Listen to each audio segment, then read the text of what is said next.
Hello, and welcome to Learn English Through Stories podcast. Today's story is called New Life in San Diego. My name is Daniel. I'm 24 years old. 3 months ago, I moved to a new city, San Diego, California. Before that, I lived in a small town in Colorado. The town was cold, quiet, and beautiful, but I wanted something new, a big change, a new beginning. I had never been to California before, but I saw pictures of San Diego online. Beaches, palm trees, sunshine, and friendly people. I felt excited. So, I packed my clothes, my laptop, and 2 books, and I got on a bus. The trip was long, almost 24 hours, but I didn't care. I looked out the window and imagined my new life. When I arrived, the first thing I noticed was the warm air. It was January, but people wore t-shirts and sunglasses. The city was full of color, blue skies, green parks, and the ocean nearby. I found a small room to rent near Balboa Park. The house was old, but clean. My landlord, Mr. Lopez, was kind and helpful.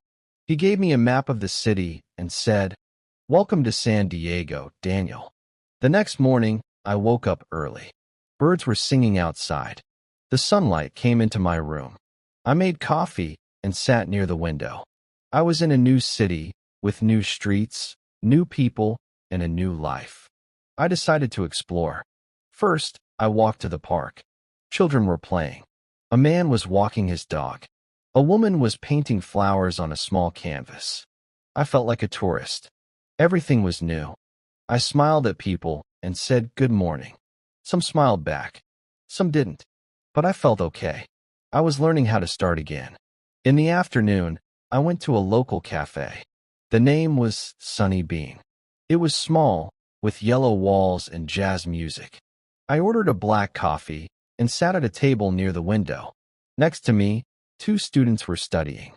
A man was reading a newspaper. The barista said, "Are you new here?" I nodded. "Yes, I just moved." He smiled. "Welcome. San Diego is a good place to start fresh." I had no job yet, but I brought my laptop. I'm a freelance designer. That week, I applied for small projects online. I worked from my room. It wasn't easy, but I was trying.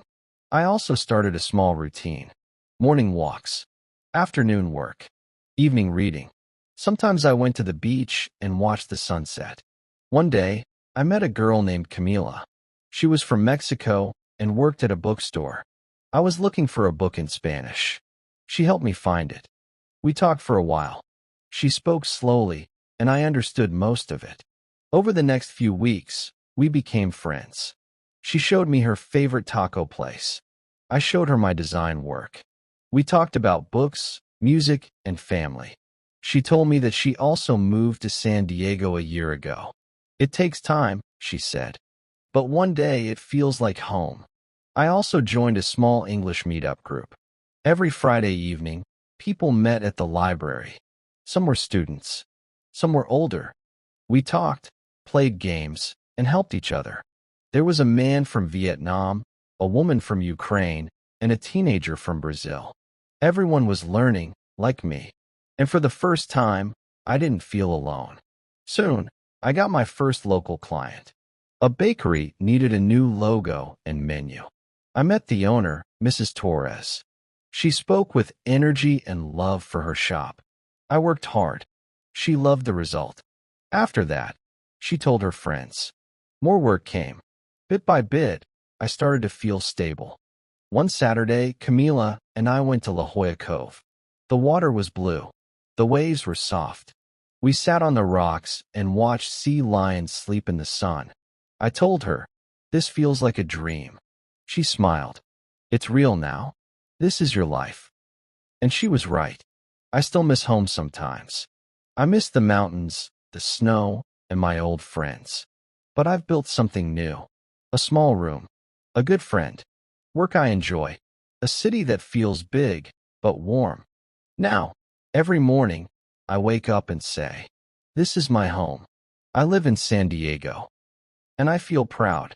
Headphone, thank you for listening to Learn English through Stories podcast. We hope Daniel's story inspired you. If you're starting something new, keep going. Small steps make a big change. Studio microphones speak slowly. Listen carefully. Live fully in any language. See you next time.